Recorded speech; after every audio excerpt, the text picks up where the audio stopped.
Radio Magica presenta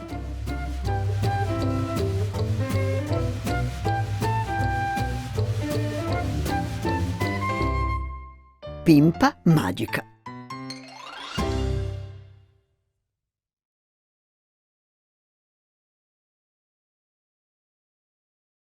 Pimpa dai biscotti alle radici. L'albero sta sempre sul prato. Non mangia mai.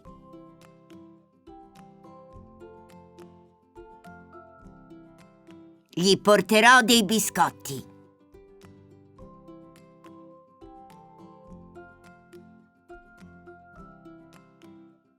Ciao, albero. Vuoi dei biscotti? Io mangio dalle radici. Sottoterra? Sì.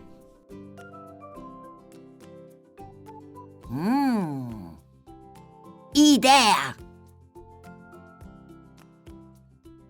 Scaverò un buco. Brava.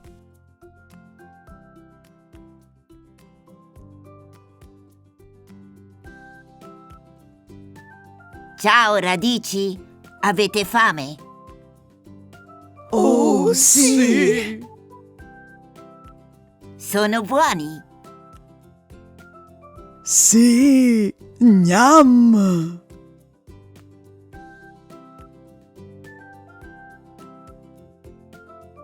Le radici stanno mangiando. Quelle hanno sempre fame. Però ti nutrono. Sì, sono già un po' ingrassato.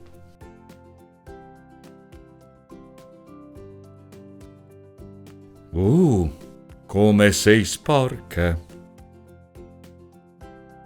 Ho nutrito l'albero. Ma sei sporca di terra? L'albero mangia dalle radici. Lo so. E le radici sono sottoterra.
Tutte le storie nei formati audio, video LIS e video CAA del progetto Pimpa Magica sono disponibili sul sito radiomagica.org.